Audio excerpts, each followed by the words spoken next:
Olá pessoal, nessa aula vamos continuar falando sobre o fósforo e essa é a última aula sobre esse nutriente. Então, aqui nós vamos falar sobre a avaliação da disponibilidade e também sobre o manejo da adubação. Então, para começar falando de avaliação da disponibilidade, eu vou falar dos dois principais extratores químicos que a gente usa no Brasil para avaliar a disponibilidade do fósforo, tá? Eu não vou falar sobre outros extratores que são usados fora do Brasil, porque acho que não é o foco da disciplina aqui, tá? Mas vocês lembram que eu falei que o fósforo ele reage muito fortemente por ligação covalente, adsorção específica com o solo? Então, o fósforo é um nutriente que envelhece no solo, vamos dizer assim. Ele vai se ligando no solo e vai se fixando no solo com o passar do tempo, tá? Esse experimento aqui foi feito lá na Universidade Federal de Viçosa, já faz uns bons anos, mas ele é muito didático para mostrar isso. Como que eles fizeram? Eles aplicaram a mesma dose de fósforo, no entanto, esse fósforo foi aplicado em tempos diferentes. Percebam que o plantio foi igual, todos na mesma data, só que o fósforo estava incubado no solo em tempos diferentes. Então, foi o aplique plante, que faz a aplicação na hora que planta junto. Aqui ele já estava incubado fazia 15 dias, aqui 30, 60 e até 300 dias, tá? E plantaram sorgo, que é uma espécie muito exigente em fósforo, e mostraram que com o passar do tempo, percebam que a produção decaiu linearmente ou, sei lá, exponencialmente, devido à menor disponibilidade. E mediram isso com os dois extratores, a resina e o Melish. Então, a resina e o Melish, eles tiram valores diferentes, tá? Só que o importante é que os extratores tenham correlação com a planta. Então, percebam aqui, ó, em vermelho tá os dados de extração pelo extrator Melish 1 e em azul a resina. Os dois, tá vendo, tem uma correlação. A resina deu uma correlação mais alta, então ficou mais fiel, vamos dizer assim, mas o Melish tem uma correlação razoável, muito boa até. Pegando aqui o P disponível versus a produção de matéria seca, tá? Então, como eu disse para vocês, extrai valores diferentes. Então, na hora de interpretar, você tem que saber qual que é o extrator. Como eu disse, em São Paulo, eles usam a resina como padrão. E alguns laboratórios aqui em Minas também. A maioria dos laboratórios do Brasil usa o Melish como padrão, tá? Para extração de fósforo. Então, é só ficar atento a isso e perceba que, então, os dois dá correlação, né? Ele tira uma quantidade diferente, mas tem correlação com o que a planta pega, que é a parte importante de um extrator, tá? A resina, ela funciona mais ou menos igual à raiz da planta. Lembra que eu falei, tem a fase sólida, que tem o fósforo retido lá na fase sólida, está em equilíbrio com a fase líquida. Aqui é o fator quantidade, aqui é o fator intensidade. Então, e aqui a raiz vai tirando o fósforo da solução do solo, né? E a fase sólida vai suprindo, tá? A resina funciona de maneira semelhante, só que em vez da raiz, nós temos a resina que ela é umas esferas que tem carga positiva. Então, carga positiva prende, né, retém a carga negativa dos fosfatos, que está livre na solução. Então, basicamente, você coloca uma quantidade de solo no frasco, coloca uma quantidade de resina conhecida, põe para agitar em meio líquido por 16 horas, é um tempo bem grande. O Melish agita por 5 minutos de agitação, a resina 16 horas de agitação. Tá? Mas são mecanismos diferentes, percebam isso. Então, a resina, ela não altera as condições do solo, ela é neutra em termos de alterar o pH, de colocar alguma coisa, porque ela é só carga, um polímero cheio de cargas positivas, tá? A resina para fósforo, né? Resina de troca aniônica. Aí o solo vai liberando e a resina, a gente coloca uma grande quantidade que é capaz de ir absorvendo. Ela vai se saturando de fósforo, aí depois faz a lavagem, separa a resina, extrai o fósforo dela e mede quanto que tem. Então, ela é um método bastante trabalhoso para fazer em rotina. Esse é o motivo que apenas São Paulo resolveu adotar. Talvez por aquilo ali que eu mostrei anteriormente, ela costuma dar uma correlação melhor do que o MELIC, tá? E vocês vão ver que o MELIC ainda tem um problema que eu já vou falar a seguir, que acho que também é outro fator que influenciou São Paulo a adotar, mas a resina é muito mais difícil de fazer do que o MELIC, tá? Então fica um balanço, né, entre ser melhor e mais difícil. Então, para viabilizar para análise de rotina é um pouco mais complicado, e o MELIC não é tão bom quanto a resina, talvez, mas é muito mais barato, mais rápido e dá uma correlação até boa também, aceitável.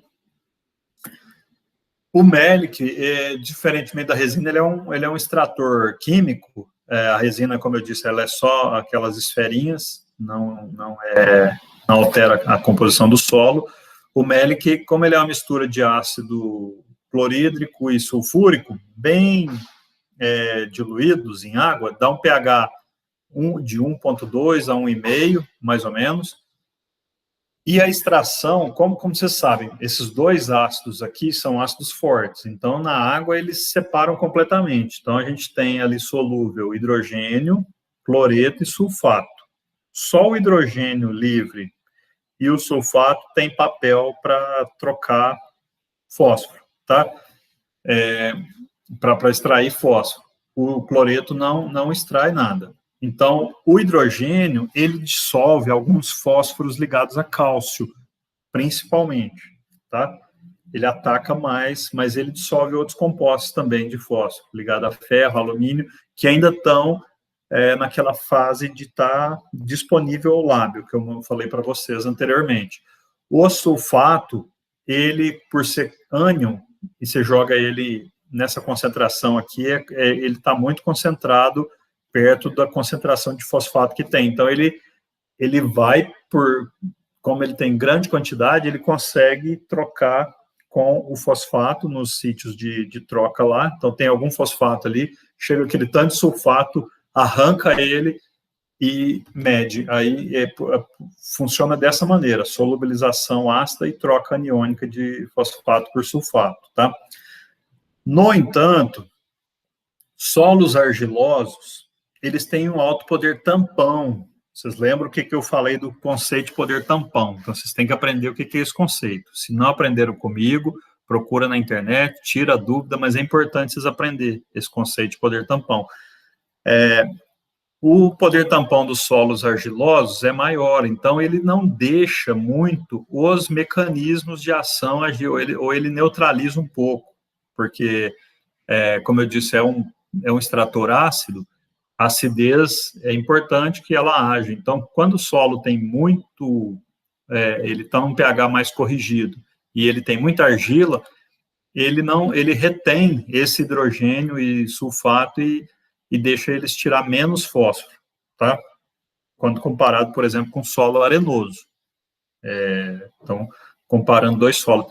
Tá aqui um exemplo, ó, para vocês verem o que eu estou falando. Foram adicionados nesses dois solos, um solo tinha 75% de argila e o outro 18%. Foram adicionadas as mesmas doses de fósforo. Vocês estão vendo, e foi feita a extração com MELIC, depois de um tempo. Estão vendo que tirou os valores aqui do solo argiloso, foram bem mais baixos, apesar de ser linear aqui e ser linear aqui, ó. Mas aqui extraiu muito mais do que aqui, ó. O grau de inclinação dessas duas retas é diferente. Isso aqui é devido ao poder tampão desse solo aqui, tá? E esse aqui, como ele tem um poder tampão menor, tem menos argila, o mecanismo aqui, o extrator ácido, no caso MELIC, consegue extrair mais fósforo, tá? Por esse motivo,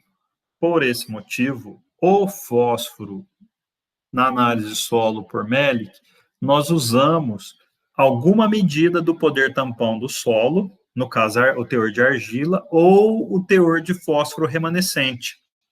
Por causa, foram feitos vários trabalhos de pesquisa que mostravam isso. Então, esse aqui é um exemplo. Ó, eles fizeram uma estimativa para solos com 70% de argila até 10% de argila. Percebam que quanto mais argila, menor é o teor de fósforo remanescente, tá? Que é uma medida do poder tampão. Já explico o que é o fósforo remanescente. E quanto menor é o teor de argila, maior é o teor de fósforo remanescente.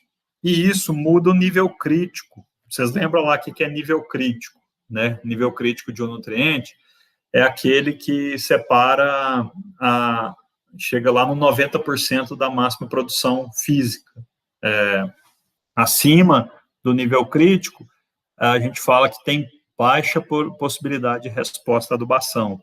Abaixo do nível crítico, tem alta probabilidade de resposta à adubação, tá? Então, as tabelas de adubação são feitas com base, olhando para esse nível crítico. Então, por isso que é importante. E percebam que os valores mudam.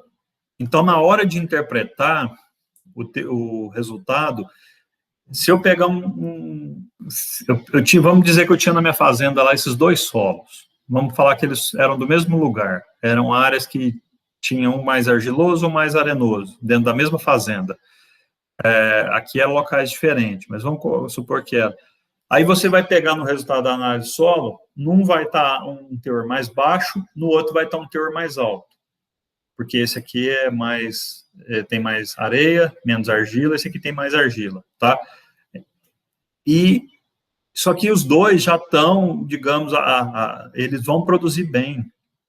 Só que os valores são diferentes extraídos, então a gente tem que interpretar de acordo com o poder tampão de cada solo. É assim que faz a interpretação do Melick. Então, eles desenvolveram porque a argila é difícil, né? Você teria que fazer uma análise física da argila, uma análise separada, não é na análise química. Então, eles desenvolveram o fósforo remanescente como a medida do poder tampão para substituir a argila, tá?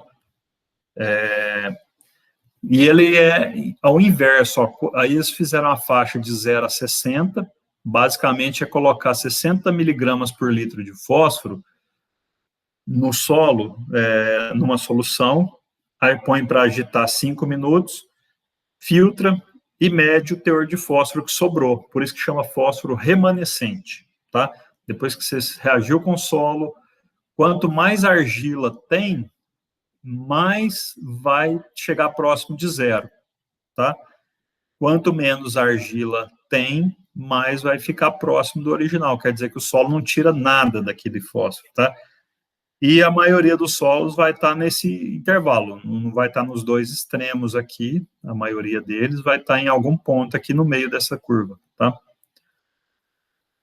Aqui tem 3 solos que eu gosto de mostrar comparando, são os mesmos solos, são 3 solos, solo A, solo B e solo C. Então, eles têm, aí foi medir o teor de fósforo disponível pelos 2 extratores. Um extrator, que é o Melick, no solo A, tirou 120 ppm. No solo A, a resina tirou 6 ppm ou miligrama por decímetro cúbico. Então, tirou 20 vezes mais.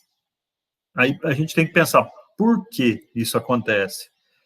Provavelmente, o que ocorreu é que nesse solo aqui, no solo A, o extrator, ele deve ter recebido algum fosfato de rocha, que é comum a gente fazer adubação com fosfato natural, né? E era recente. Então, esse fósforo não estava disponível para a planta ainda, mas eu falei para vocês que o Melick ataca principalmente fósforo ligado a cálcio. Então, ele vai lá e tem a capacidade de dissolver uma grande quantidade. E a resina, como ela é mais, vocês viram, ela atua mais como a raiz da planta, nesse caso ela não extrai esse fósforo. Para ela, aquele fósforo não está livre, né, solução, ela não modifica a condição química do solo, é o que o solo liberar, ela vai absorver ali nas resininhas, tá? Nas cargas positivas da resina. No solo B, pode ser aquele exemplo que eu dei anteriormente aqui dos dois solos. Esse aqui é um solo argiloso e esse aqui é um solo arenoso. Então, ele extrai quantidades diferentes. Desculpa. Esquece isso aqui que eu falei.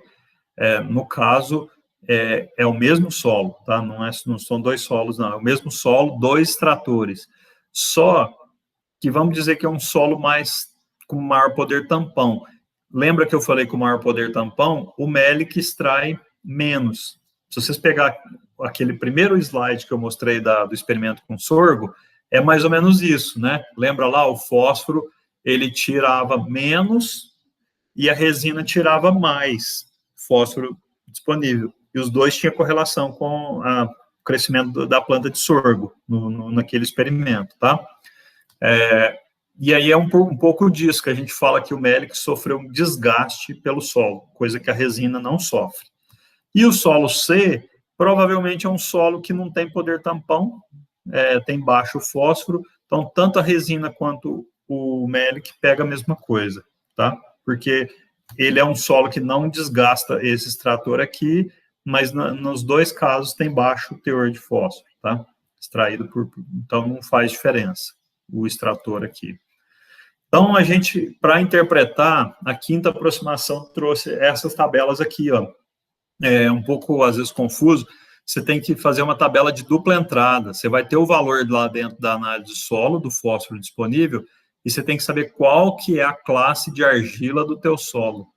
Se é um solo arenoso, textura média, argiloso ou muito argiloso.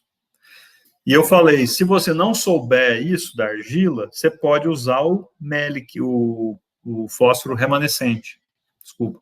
Então, vem lá um P-REM em miligramas por litro na sua análise de solo, você vai ver qual que é o valor. Vamos dizer que o valor seja 15 miligramas por litro. Está lá o P-REM da sua análise de solo. Então, você vai entrar aqui nessa faixa.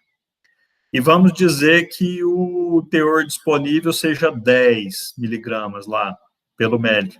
Então, 10 está aqui, ó. No caso, o teor médio. A classificação desse solo é médio, tá? É assim que entra. Primeiro você identifica qual que é a faixa aqui do solo, e depois você vê qual que é aquele teor que está disponível pelo Melick, dentro da análise de solo, qual que é a classe de disponibilidade que ele representa, tá? Agora, isso aqui eu não vou ficar falando muito, porque eu já mostrei no outro vídeo, numa outra videoaula, falando das fontes de fósforo. Vou só repetir rapidamente, vocês lembram que as rochas são as principais fontes para fazer fertilizante. Então, nós temos os fosfatos de origem ígnea ou metamórfica, que são as apatitas, que eu falei para vocês aquele dia, que são os fosfatos duros, uma estrutura cristalina muito compacta, e temos o grupo das fosforitas, que são os fosfatos que eu chamei de mole, tá? Que tem maior substituição isomórfica de fosfato por carbonato. Então, o que faz-se na indústria é pegar esses fosfatos naturais, atacar eles com ácido, principalmente sulfúrico, tá? E dissolver para formar os superfosfatos, ou o superfosfato simples ou o superfosfato triplo, que reage com ácido fosfórico. E o que é um fosfato? Quando que um fosfato ele é considerado reativo? Então, assim, o reativo é só o sedimentar, que é aquele mais mole, de origem, quando a mina é de origem sedimentar, tá? A gente não tem muito disso aqui no Brasil, infelizmente. Então, as nossas reservas, elas são escassas e nem de tão boa qualidade assim. Mas tem uma classificação para chamar de reativo. É quando 30% do P total é solúvel, 30% ou mais, né? É solúvel em ácido cítrico a 2%, na relação de 1 para 100. Então, é como se você pegasse 1 grama de solo, 100 ml dessa solução, deixasse ali agitando, depois você mede quanto que solubilizou. tá? Do solo, não, do fósforo, desculpa, da rocha.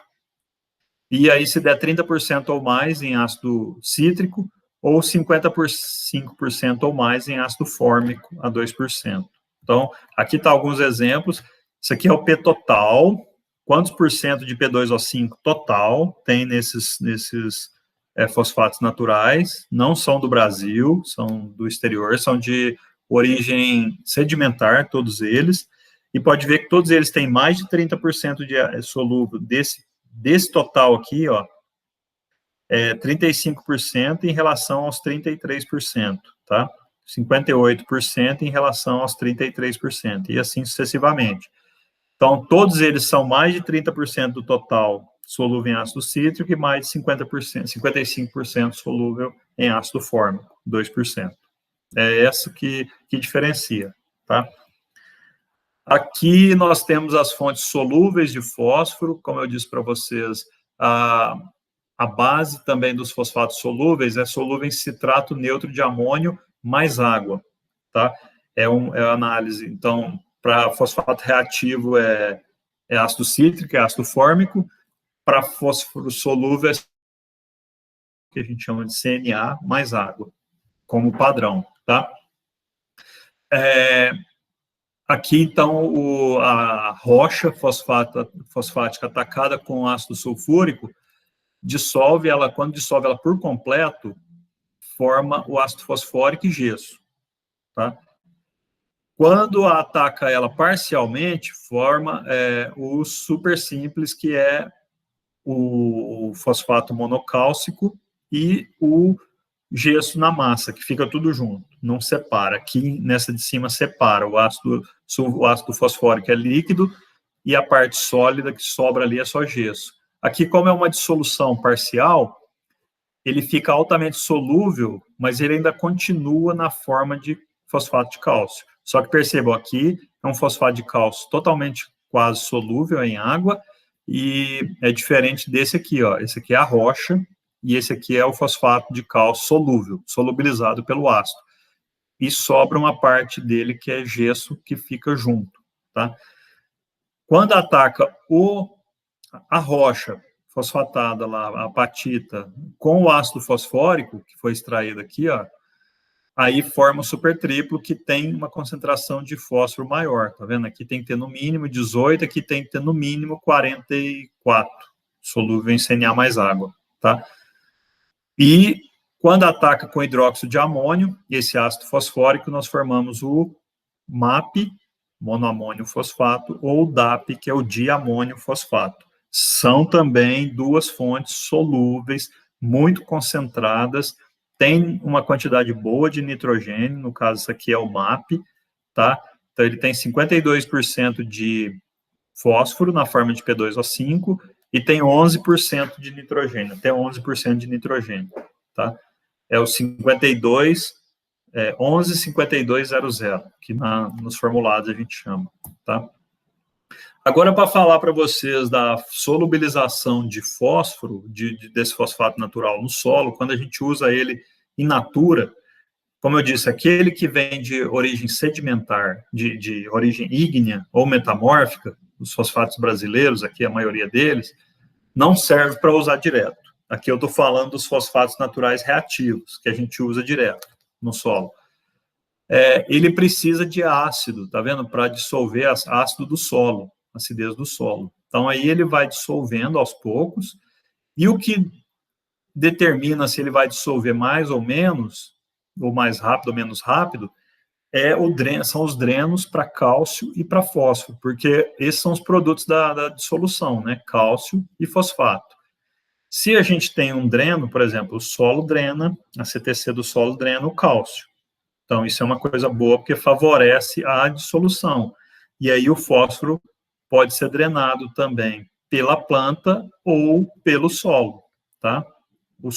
Só que o solo, o cálcio também, ele pode ser drenado pela planta. Ele pode ser drenado pelo solo, ficar absorvido na CTC do solo, mas ele pode ser absorvido pela planta. Então, a gente chama de drenou também, drenou pela planta, tá? Isso tudo favorece. Só que, o que vocês acham que é mais competente, vamos dizer assim, para pegar o fósforo? O solo ou a planta? É de longe, o solo. O fósforo tem mais preferência de ser absorvido, ser removido, ser drenado pelo solo do que pela planta. Então, por isso que a gente fala que o solo tem aquela fome de fósforo, tá? Devido às argilas, o tipo de argilas que a gente tem nesse solo. Aqui só um exemplo, isso aqui também foi dados de experimento, é para mostrar assim, nem sempre solubilizar muito significa converter em matéria seca, porque depois que ele solubiliza, acaba que ele é igual o fosfato solúvel comum, né? Ele vai ser preso nas argilas. Então, quanto mais você revolve solo, a gente fala que tem que revolver. Aqui foi feito o experimento sem revolver, aplicou o fosfato natural sem revolver, revolvendo 2 vezes e revolvendo 5 vezes. Percebam que aumentou a solubilização percentualmente, mas a matéria seca diminuiu e a absorção, ou a quantidade acumulada na planta, em cada vaso, também diminuiu. Então, porque diminuiu a absorção, diminuiu a matéria seca, né? Um é causa, o outro é consequência, tá? Então, é por isso, porque aqui favorece a solubilização, mas quando você fica revolvendo muito, você favorece o dreno solo e não o dreno planta. Como eu disse, o solo é mais competente para pegar o fósforo que vai sendo solubilizado, nesse caso aqui, ó, do que a planta. Então, ele drena mais. Então, se você revolver muito, você favorece o contato do solo com o fósforo, o fosfato, que vai sendo dissolvido, né? E aí ele vai sendo drenado para as argilas. Então, nesse caso aqui, tá vendo? Dissolveu muito, mas foi tudo para o solo e não para a planta. Então, não é uma coisa boa. Agora, já para ir fechando a aula na parte de manejo da adubação, uma coisa interessante para culturas perenes, principalmente, tá? Eucalipto, café também eu acho muito interessante. Plantas perenes, é interessante você colocar uma fonte solúvel na cova, no início, que é para dar, isso chama de adubação de arranque, é para dar um arranque na planta, porque ela precisa, no início, de muito fósforo para crescer, e depois, para se manter, ela precisa de menos fósforo, tá? Para a planta se manter. Então, o interessante é você colocar essa fonte solúvel perto da raiz, e no sulco, mais embaixo um pouquinho, colocar o fosfato natural, ou um fosfato orgânico, um fósforo orgânico, tá? E aí esses aí vão se liberando, eles vão liberando no longo tempo. E aqui tá vendo essa linha? Essa linha seria o nível crítico, seria quanto que a planta precisa. E percebam que para eucalipto, no longo prazo aqui, ó, isso aqui chega, vamos dizer que aqui seria o momento de colheita do eucalipto. Você fez adubação só no plantio, só no início, mas forneceu o fósforo acima do nível crítico durante todo o período. No início, o fósforo solúvel supre bem, dá aquele arranque, depois ele cai rapidamente, mas aí entra a fonte, o fosfato natural, que vai se dissolvendo aos poucos, entendeu? Então, ele vai e supre a quantidade. Senão, esse fósforo solúvel aqui, se fosse só ele provavelmente podia cair rapidamente e ficar abaixo do nível crítico, tá? Então, é assim que o pessoal faz. O pessoal do eucalipto, café também, já quem presta bem atenção nisso, sabe que o momento é quando você faz antes do plantio, faz o sulcamento lá, e o pessoal do eucalipto já faz isso, eles jogam uma quantidade boa de fósforo lá no plantio, na cova, no sulco, e depois, assim, quando planta, põe na cova aqui, põe um fertilizante NPK com o P bastante solúvel, tá? Geralmente eles colocam 6,36, esse 30 é de P2O5, então é o mais concentrado aqui nesse adubo é o fósforo, que é justamente porque o N e o K você pode fazer depois, mas o fósforo, ele precisa de ter bastante no início, né, e ele não se movimenta, né, no solo, então essa é uma estratégia, tá? Aqui é só para mostrar para vocês, isso aqui é lá no Rio Grande do Sul, uma empresa de eucalipto, lá que planta eucalipto, eles esqueceram, isso aqui não foi experimento, não, isso aqui é plantação comercial, esqueceram nessa linha aqui de colocar o adubo, o fosfato reativo, que eles estavam colocando 400 quilos de fosfato reativo e mais 120 gramas desse 6,36 que eu falei aqui do lado, ó. Então, no início, eles nem perceberam a diferença, mas na hora que passou ali um ano ou vários meses, que o eucalipto começou a crescer, essa linha aqui ficou totalmente para trás, ó, porque ele deu conta só no início, depois o solo drenou esse fósforo e a planta não consegue pegar, né? Enquanto essa aqui, que tinha sido adubado com o fosfato reativo na cova, está crescendo muito melhor, tá? Então, isso aqui é uma demonstração da teoria do slide anterior, tá? Demonstração prática.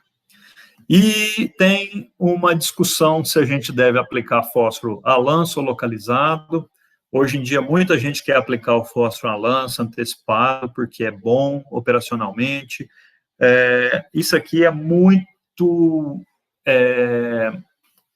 a gente pode ser muito contundente, tá? Se você não precisa, não é grande fazenda, que tem que jogar antes por causa de logística, não jogue antecipado, tá? Jogue localizado porque é mais eficiente. E para jogar antecipado, depois eu vou falar, para jogar a lanço, é só em áreas que já está com fósforo bem construído no perfil, pelo menos uns 20 centímetros, o teor de fósforo ali é bom. Porque senão a raiz da planta, ela busca o fósforo. Então ela se concentra, se você jogou na superfície, se concentra toda na superfície. Se der uma chuva, uma falta de chuva por uns dias, um veranico, que a gente fala, aí vai dar problema, porque a raiz, o solo seca, né, na superfície, então vai faltar fósforo. Secou para a difusão, para a absorção, tá?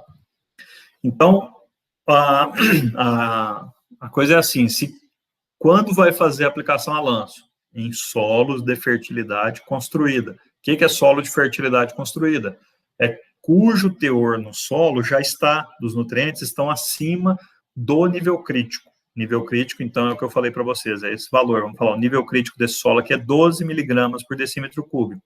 Com 12 miligramas, ele consegue produzir aqueles 90% do máximo lá, que é onde que dá mais ou menos o maior retorno econômico da adubação, né? Então, nesse caso aqui, ó, o fósforo que tem no solo já é suficiente para nutrir bem aquela planta. E aí você joga um pouquinho o fertilizante a lanço, aumenta a produção um pouco, tá? Agora, se o teor no solo for baixo, por exemplo, tiver aqui e você fizer essa adubação só na superfície, a raiz que vai crescer ali para baixo não vai encontrar fósforo nenhuma, né? Então ela vai ficar limitada o crescimento, ela vai concentrar tudo em cima. Aí é um tiro no pé, pode ser um tiro no pé muito grande, porque se faltar água, meu amigo, a planta não absorve, então não faça isso. Então o fósforo é bom localizado no sulco. E, além disso, tem o problema... isso aqui é só para mostrar um exemplo de um experimento que fizeram na Fundação Mato Grosso, lá no Mato Grosso, que é uma fundação privada, né? Eles ficam fazendo esse tipo de pesquisa bem aplicada para mostrar para os produtores como proceder. Então, eles fizeram um experimento para comparar a adubação a lanço ou no sulco, tá? Então, foi feito de 0% a lanço até 100%, ou de 100% no sulco até 0% no sulco, tá? No caso aqui. Então, foi de sulco puro até lanço puro, com algumas combinações aqui no meio. Vamos comparar os extremos, sem contar o sem adubo, solo, quer dizer, produziu 38 sacas de soja, não era um solo muito ruim.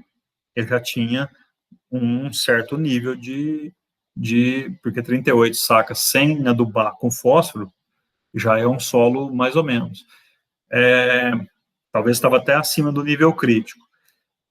Quando aplicou 100% a lanço, produziu 50 sacas. Quando aplicou 100% no sulco, produziu 60 sacas. 10 sacas por hectare só pela forma de aplicação do fósforo. Então, pensa bem, 10 sacas hoje é R$ 1.200 por hectare a mais, só pelo manejo que você fez do fósforo ali, o refinamento. Então, sempre que for tomar essa decisão, vamos aplicar lanço ou no sulco? Pensa bem os prós e os contras, tá? Antes de tomar essa decisão. decisão. Pensa bem, o solo tem que estar muito bem de fósforo, numa fertilidade muito alta de fósforo, para você aplicar a lanço sem ter dor de cabeça, sem perder produtividade. E aí, em áreas grandes, o pessoal faz isso. Mas áreas pequenas que dá para fazer a aplicação no sulco na hora da semeadura é mais eficiente, tá? Devido à imobilidade do fósforo. Lembra que a raiz tem que estar perto dele para ela pegar, porque a difusão é movimentação de curta distância, tá? Então, era isso. Desculpa ter estendido a aula. Nós terminamos por... não. Falta só aqui falar um outro risco com a aplicação a lanço, é a questão da erosão que pode acontecer essa erosão, como eu disse, superficial, né? Principalmente em área que tem um certo declive, a gente joga a lança aqui, vem a chuva, carrega esse fósforo para um corpo d'água, vai acontecer as eutrofizações. Isso aqui é terrível, tá? Isso aqui mancha até o sistema produtivo, assim, se você falar, mancha o nosso agronegócio, vamos falar, se a gente começar a contaminar muita água por causa de eutrofização, água eutrofizada é muito difícil de corrigir isso aqui. Então, tem que evitar ao máximo, tem que sempre pensar como está o manejo para não acontecer isso aqui, tá? Então, era isso, pessoal. A gente para por aqui, tá? Nessa aula, era só o que tinha. Muito obrigado. Até mais.